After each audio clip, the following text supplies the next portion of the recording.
feel something is missing at a certain point? Do you feel you have the ability to reach something? Have you ever felt you've reached a limit? Do you think you know limits? Well, you have no idea. Hi, I'm Boss Saget, and here at Cowboy Operations, we are here to help you push it to the limit. Now, what is a limit? A limit is like a boundary or final point, which brings us to our product. Limit, the definition, the height a point intends to reach at a given x value, whether or not it actually reaches it. Now, the way you find this is by one-sided limits. Let's show you an example. So here's the problem. Now, the way we could solve this problem is by one-sided limit. There's the left-sided limit, which is the limit that comes from the left side to a point, and then there's the right-sided limit, which comes from the right side. Then there's the one where they both have to equal to see if the limit exists. For this problem,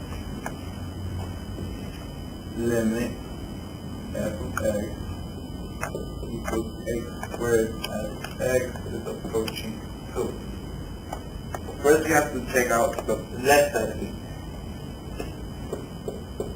Limit f of x is going to equal a certain point if it exists or not as x is approaching 2 from the negative side, which is also the left side. So remember, f of x is also another way of saying y. So you're going to find on the y-axis. Now, you can see from the left side, it's approaching, and it actually reaches 4. So the limit of f of x as x approaches to, as x is going to 2 from the negative side equals 4. Now, there's the right side limit. Limit f of x equals a certain point as x is going to from the positive side, which is the right side. As we can see, comes to the right side, coming, and it reaches 4. Therefore, the limit of f of x as x is going to 2 from the positive side is 4. Now, we take these two, and we find out that they're equal. Therefore, limit f of x as x is approaching 2 equals 4. And that is limit. So Ryan, take it from here. Thanks, Bob. Okay, so I'm Ryan Seacrest, and if you buy our product, you will get a very, very good special offer, which is NAG. NAG are 3 different types of evaluating limits. So the first type is numerically, algebraically, and graphically. Okay, here, so what we have is the graph, and we're going to solve it graphically right now. So we have the equation, and let's go. What we're supposed to do is find its limit at x equals 1. So what we do a little t-chart here, and we use certain points like -1, 0, 1, and 2. And at the top of my head, I would figure that these are -6, -2, 2, and 6. So what we do here is graph this. Okay, so you're going to need a ruler since this is a linear function. So we're going to plot these points here. So that's how you do that. That's how you graph that line. And so now we're going to move from graphically to numerically. So let's go over here. Okay, so we have our original function 4x minus 2 at its limit x equals 1. So what we have to do is we have to look at the graph. We have to look at the graph we did and see from the graph moves from the left side all the way to our point. We're not supposed to reach 1, but we're supposed to get extremely close to 1. So since 0.9, 0.99, 0.999, and etc., because we're trying to get close to 1. So this would be 1.6, 1.96, 1.996, and 1.9996.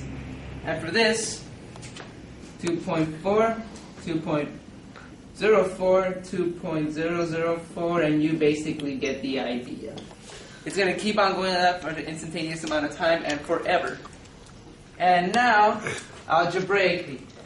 So, here's an example of algebraically. Ryan, Ashley. what are you doing wearing my shirt?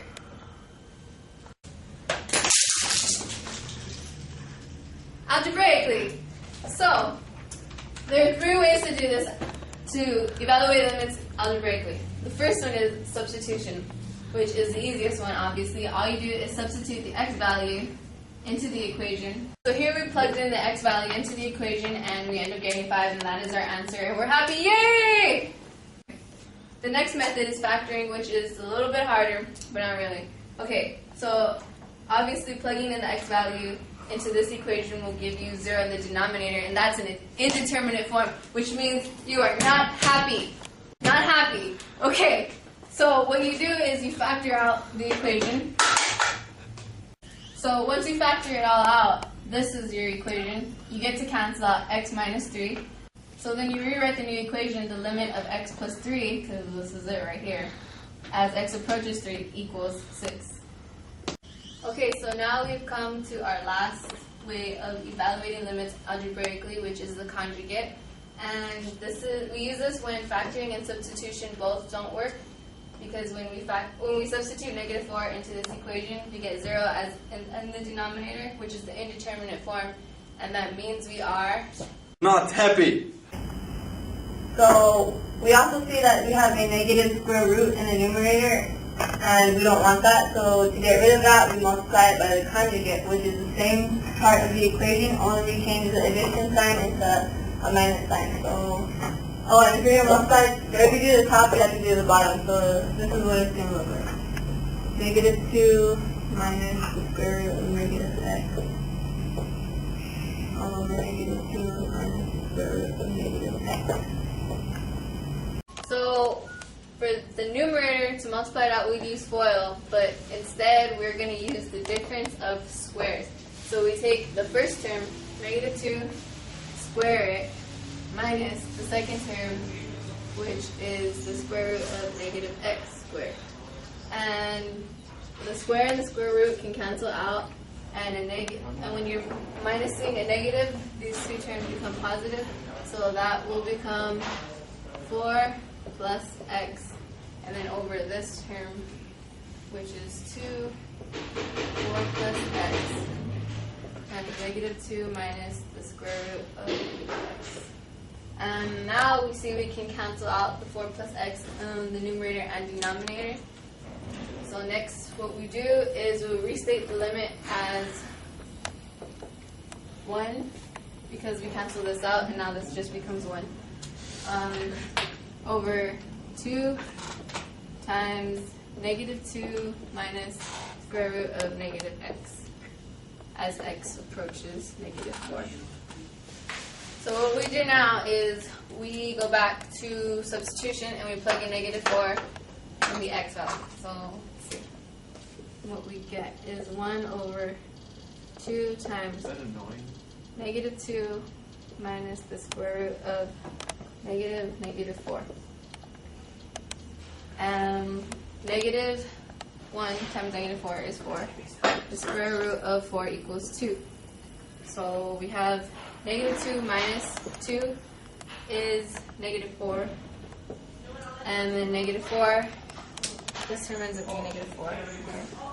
And negative 4 times 2 is negative 8, and our answer becomes negative 1/8. So as the limit approaches negative 4 for this function, it reaches negative 8.